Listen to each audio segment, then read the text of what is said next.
I'm John Roethlisberger. I'm a Minnesota Gopher. I'm an alumni and a former student athlete at the U and a gymnast, obviously. And first of all, I just want to thank Chairman Rarick, the senators, for allowing us to be here today. It means a lot to us. It really, truly does. And this isn't just about a gymnastics team, a track team, and a tennis team. This is much bigger than that. I wouldn't be here right now if it was simply about those three teams. This is about a much bigger problem in college athletics. It's about an unsustainable model of college athletics that needs somebody to fix it. And before I get to that point, though, I want to talk about a little bit of my experience in the process of how we got here, and just a little bit about the agenda of the University of Minnesota and how it really flies in the face of what they said their reasons were for getting us to this point. I also had a telephone conversation with Athletic Director Mark Coyle after he made the announcement, but before the Regents had a chance to vote on his proposal. And like Anne Marie described, my phone call was also a check-the-box moment for Mark Coyle. He didn't want me to get in a situation like this, for example, and say, I called Mark Coyle and he never called me back. So he checked that box, which is fine. And he told me on that call, he said, John, I am so sorry. We had no other choice. We looked at this from every direction we could. We tried to find another option, but there just wasn't another option. And to say that that's hard to believe, and I'm going to be kind here and just say that that's hard to believe rather than saying he was lying to me. Especially when you look at, for example, the Regents meeting where they were to have the vote on Coyle's proposal to drop 4 sports. That miraculously, as Anne Marie described, they found a way to save outdoor track, which there's an irony there. As I was walking into the Capitol today and the wind chill was about -20, I thought to myself, wow, Minnesota doesn't have an indoor track team. I bet they'd love to have one now. But they solved the problem that Mark Coyle told us that he had by dropping 3 sports, which is great. However, that brings me back to his original statement that I assumed that he said that he and I assume lawyers from the University of Minnesota and administrators had done everything they could to avoid dropping 4 sports. Yet, when it came down to solving his problem that he said he had, he changed his proposal and he only dropped 3 sports, which makes me wonder, did he really do everything he could to save as many sporting opportunities as he could? Because if he was trying to save the opportunities, wouldn't he come to that meeting with as few sports on the table as he possibly could have? Wouldn't he hold back that track team as long as he possibly had to at all costs?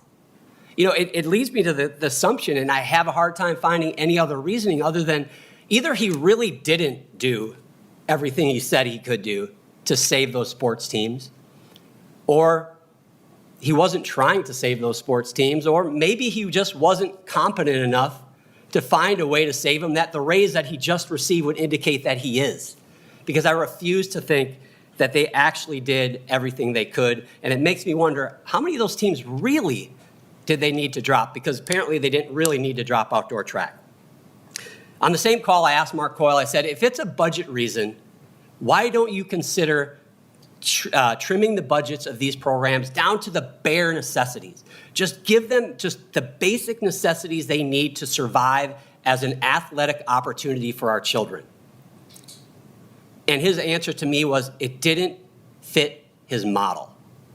And the irony of that, again, is that in order to get his proposal through, to cut at least 3 sports of the 4 that he wanted to cut, he added back outdoor track. And just ask an expert in outdoor track, how much of a competitive model is just having an outdoor track team?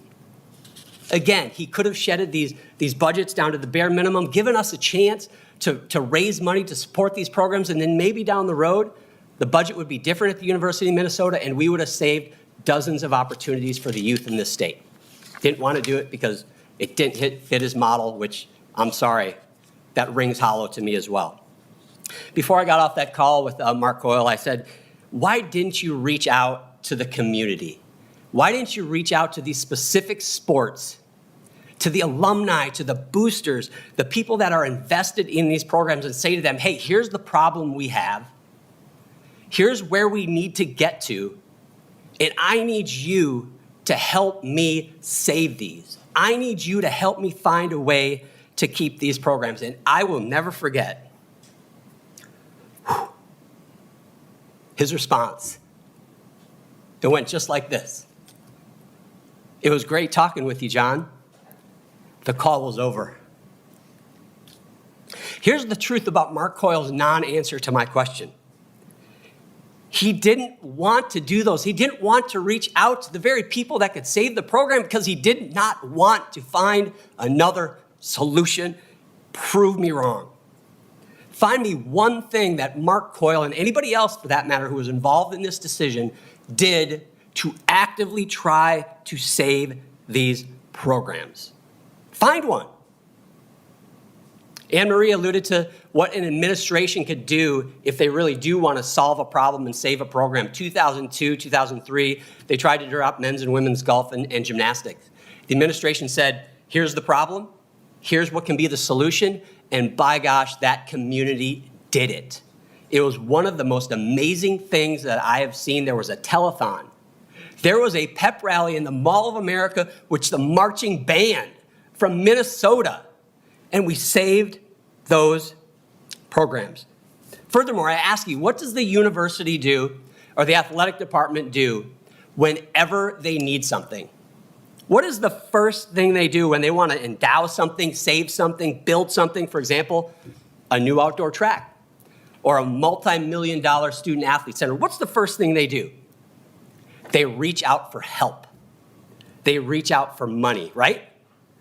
They ask the community, the businesses, the alumni, the boosters, the corporations, and of course, the state of Minnesota, right? They explain their need, and then they ask for help every single time.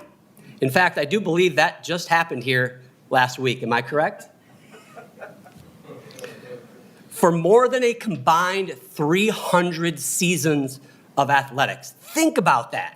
These sports have combined for more than 300 years of existence at the University of Minnesota. These three programs have done nothing but honor the University of Minnesota and the state of Minnesota on the field of play, in the classroom, and in the community once they graduate. They have represented everything that this university and this state strive to be, literally. They have created the doctors and the developers and the teachers and the engineers and the coaches. They have created Big Ten champions, NCAA champions, and yes, Olympians.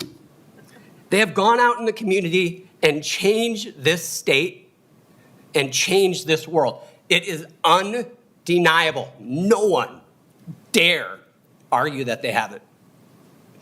Yet, this athletic department that is so quick to implore this community to help when it needs something, did nothing of the sort when it came to saving these opportunities. The reason is, I believe, they did not want to save these programs. They absolutely could have. Don't let them lie to your face. They absolutely could have saved these programs. If they had put the time and effort that they put into cutting these programs, into saving these programs, unfortunately, I would never have had a chance to meet you guys here today because we would be competing right now. That is a fact. And if there's still a question about the motivation of the University of Minnesota and the athletic department on this, ask why, after multiple requests to the athletic department and the regents to speak to them, to be part of the solution. We wanted to do the heavy lifting, but after multiple requests, we've been denied. Why would the university try to cancel this hearing? They tried to cancel this hearing. That boggles my mind. And why, when they were here last week asking for almost $1 billion, if they truly believed they had a Title IX problem and they truly valued athletic opportunities for all of our children and grandchildren, why in that huge request did they not have a tiny line item, for example, to add a women's wrestling program? If these are valuable, that is something that they could have done. Title IX problem, gone. And the thing that's hard for me is I ask myself, why are we fighting them on this? Well, it doesn't make any sense to me. We should be fighting this problem together. We should be here. We should have come to you together. Mark Coyle and Joan Gable should have invited us here and said, hey, these opportunities are way too valuable. We can't lose these. State of Minnesota, help us. Work with us as a team. The ironic part of that is if we don't win, everybody loses. Everybody. So here we are. That's the process that got us here. I think there's little question in my mind that the motivation and the agenda that they have does not match what they've said publicly. It doesn't. I don't see how, given everything that they've done and the inconsistency of what they've said and acted, would indicate otherwise. But now here we are. And our push with the regents and the university was never to get them to just say, all right, John, here's your programs back, rubber stamp the budget, and we walk off into the sunset. That's never been what we wanted to do. We didn't want the easy way out. We said, look, you can bring these programs back. That doesn't solve the problem. We want to be an active part of solving the problem because there is a problem in college athletics. The model as we know it in college athletics is broken. And that is the one thing on that phone call with Mark Coyle that we agreed on. He even acknowledged that, yes, the college model as we know it is broken. There are fewer athletic opportunities while athletic department budgets like ours at Minnesota have exploded over the last couple decades. For a $120 million athletic department budget like the one we have, we should not be cutting sports. We should be adding sports. I've always contended that to truly have an athletic opportunity for a young child, for a high school senior graduating and going to college, to truly have an athletic opportunity at its very core, at its very essence, you needed two things. You needed a coach and you needed a place to train. And you have an athletic opportunity. That's why I asked him to cut the budgets, because I knew the value of an athletic opportunity. I knew he'd still have it. I've been around Minnesota sports since I was born. My dad was the gymnastic coach at the University of Minnesota for over 3 decades. And by the way, he was one of the best coaches of any sport to set foot on that campus. I'm proud to say. I literally grew up on that campus, and I have had a chance to see college sports in a very unique way. And I'm going to encapsulate this as clearly as I can. College sports has become an unwinnable arms race.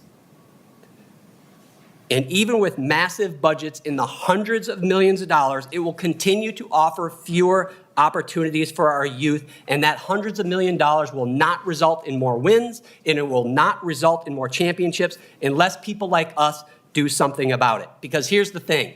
Athletic directors like the one we have and across the country, they don't have the resolve to tackle this problem.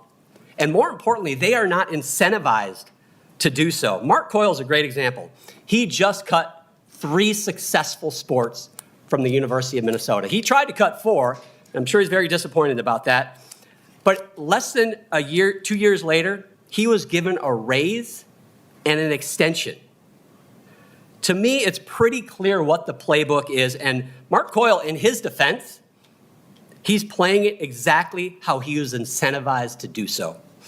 Ironically, within that realization that college sports is broken, to me, and maybe foolishly, I really believe that, this is Minnesota, though. This is different. This is a national problem, but this is Minnesota. Minnesotans are different. We are bred to solve this problem. And as I was writing letters to senators and regents and the athletic director, I'm writing and I'm so proud of myself. I'm like, yeah, they're going to read this. There's no way they're going to say no. We want to help. This is Minnesota. We're going to solve the problem. I really, truly believe Minnesota can be the genesis to solving this larger problem. 50-some years ago, there was a problem with female participation in collegiate athletics. And then Title IX was created, and female participation has grown significantly since then. And that's very near and dear to my heart because my sister was an Olympian. She's a gymnast. She was the first ever individual NCAA champion to come out of the University of Minnesota. I'm super proud of that, and I'm probably more proud of that than she is, to be honest with you. And I don't want to compare this and say this is the same as women's struggle to get a foothold on collegiate athletics. But this is a new crisis in collegiate athletics, and this is going to affect men's and women's opportunities. This is going to affect the opportunities for our youth. And I want people to look back in 50 years, and I'd love to be alive in 50 years to look back, and I want them to say, wow, look at all of these opportunities for our children to go and participate in collegiate athletics. And I want somebody old, like I would be at that time, to turn and say, you know how this started. You know where the genesis of this moment came, where we had 40 athletic opportunities at the University of Minnesota? It started in the state of Minnesota, and it started at the University of Minnesota. Maybe I'm delusional, maybe I'm full of delusional grandeur, but I believe in the state, and I believe that really can happen. We have alumni, boosters, supporters, and maybe most importantly, we have parents of youth in this sport that are ready to devote their time, their ideas, their energy, and their money to solving this problem. We have a vision of what could be, and I truly believe Minnesota is the place to make that happen. Has anybody wondered, why the president who presented their case last week right here for $1 billion, much of which is designed to attract talent and amazing people to this university who will be a valuable part of the community once they graduate. Yet, at the same time as they're asking for money to attract these talented, amazing people, they are cutting the programs that have done that very thing for more than a century. It boggles my mind. How do you explain this? And I hope that you all aren't afraid to ask that pointed question. And I hope at the very least it gives you pause. I grew up destined to be a Gopher. No doubt about it. I made 3 Olympic teams and I represented our country, but more importantly, I represented the state of Minnesota. And I'll never forget, after my last Olympic Games in Sydney, Australia, it was the year 2000, and I was outside the venue. We had come up short, winning an Olympic medal. It was heartbreaking, I'm not going to lie. But I was spending a little time with the local media, the Minnesota media that was there. And I was talking to Tim McNiff, who I believe was with KARE 11 at the time.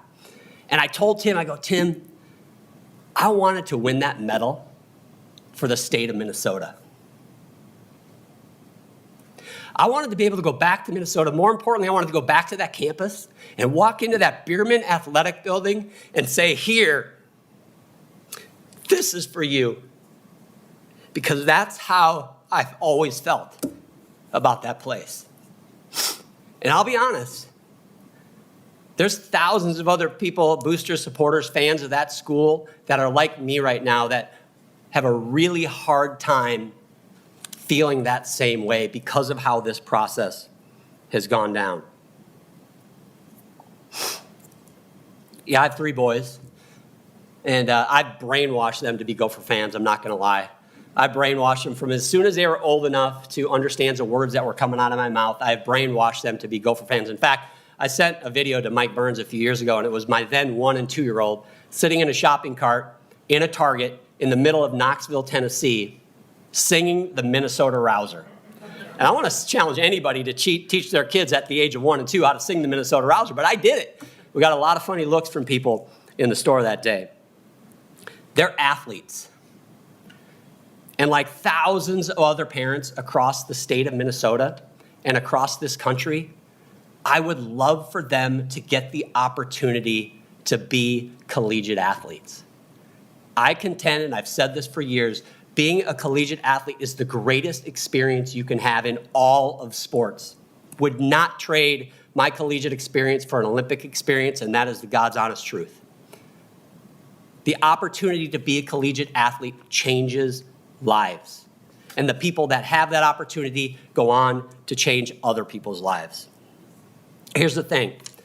We need you. We need all of you. We have been pounding on a door that will not open. We've been climbing an avalanche. We can't get anywhere without you. This is the first chance we've had to speak our minds. We need you. This needs to be the team effort that we asked it to be from day one. So we are asking you to create a commission to examine collegiate athletics at the University of Minnesota, to examine this decision, to help us reinstate these programs, but more importantly, to help set the table for creating more opportunities for more of our youth in this state and well beyond our state. Can you force them to do something? Not as I understand it. But your influence is undeniable, and we need it, and we can't do it without you. Thank you all so much. It means the world to me that you've given me this opportunity. If you haven't noticed, I'm pretty passionate about the University of Minnesota and my sport, but really collegiate sports as a whole. And Chairman, thank you so much. Senators, thank you all very much.